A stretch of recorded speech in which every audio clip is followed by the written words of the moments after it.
Hello and welcome to another update video about Solana. Solana is currently still in a downtrend, in my view. In the last video I showed you this 1, 2, 3, 4, 5 move to the downside, which I think is at play here.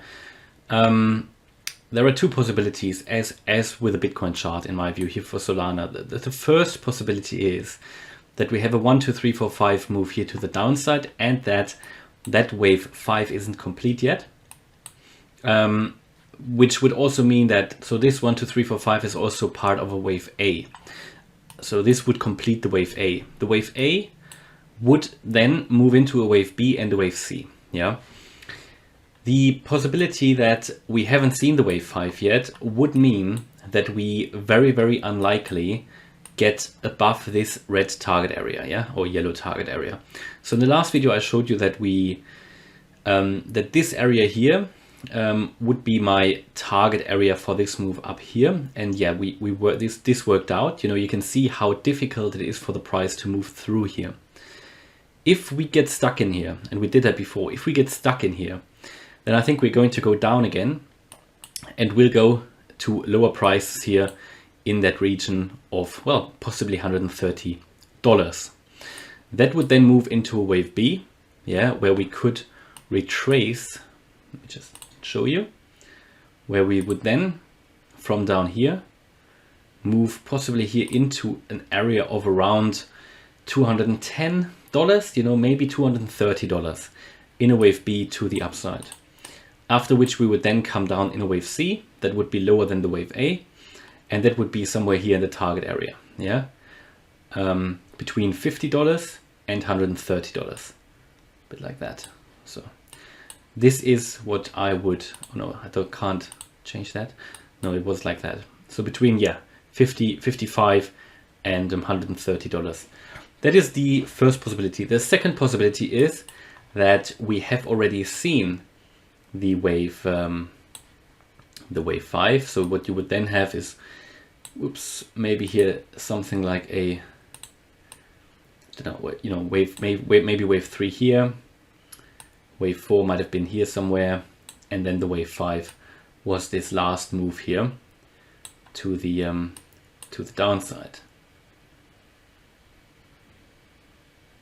No, this is not. No, 1 second. As I see this now, because the wave 4 can't get into the price area of wave 1, but then I would need to find another wave for the wave 1. I guess there would be possibilities here, so it would be something like that. Wave 1, 2, 3, 4, and the wave 5 would be down here. Then that would mean that we're already in a wave B, and then we would go all the way, you know, into this area here between maybe $210 and $230. That would then mean that we would need to push now through this target area. So this becomes live for me. This is my scenario if we get above this red target area. That's why this is so important. So in here, we're now at a tipping point. We are deciding currently, are we actually on our move into that wave B already? Or do we come down once more before we go into the wave B? For me, it is more likely that we are already in the wave B. And the reason for that is that we have made a higher high, even though very slightly, but we've made a higher high in that move, but it's very slightly.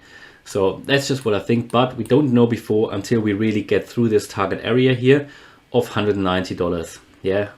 I mean resistance line. So the $190 is a critical one. If you break above that, I think it gets very likely that we push also above $200. And then still though, in that final move C, I think then we're going to land in this target area. This is what I see here as final target area. Again, based on Fib levels. And this is from here then, this would be the completion of that corrective wave. Yeah, I mean, we've come up here all the way in a 1, 2, 3, 4, 5 move to the upside. You could call that a larger wave 1, and now we are in a larger wave 2 correction here currently to the downside. From here then we would move higher, and we would be able to reach target levels of around 550, 600, maybe even $650, but I don't see that happening before, you know, maybe Q2 next year. That would, yeah, and I think we are going to go into that area. Now, we're also currently still in a downtrend because we can draw a trend line down here. So Just need to be careful where we hit the touch points, but if you make sure that you hit all the touch points here, 1, 2, 3, 4, and 5 touch points, then you can see that we are still below this trend line here, the white one, yeah, just about, but we are. Just need to be careful where we draw the trend line. So if I zoom in, actually we can see it a little bit in more detail. Maybe we are already above then. Maybe we are already above. Yeah, I think we are. So from that point of view, if I zoom in, I can see it better. And if I only use the, not the wicks, yeah, but the candle bodies, then you can see that we actually broke above the trend line. We might be currently retesting. And yeah, that would confirm my primary scenario that we're in the wave B already and that we're going to move up from here. So that could take us above $200 before we then move down in the final wave to the downside. Yeah. So that is what I see here in the charts. Also confirmed here by on the daily. If we go to the daily, you can see that on the daily that we've actually just had a bullish cross on the MACD. On the daily, you have a reversal here. We already came down quite a lot on the daily, and that we might now see a little bit of a move up here before we then come down finally in another move down. Yeah. So that's what I can see now. So I think, yeah, we might go up from here. Seems to be that we're currently finding support on this trend line. And however, if we lose that trend line, then you're going to go down further. Then we're going to go down possibly. If we lose that now, if we can't hold that, then we might go down here in the first instance to $150 again, and then down to 130. These would be the key 2 support levels. Yeah. So that's about the quick update about Solana. Hope you liked the update. If you did, please smash the like button and subscribe. Thanks a lot for watching. Bye bye.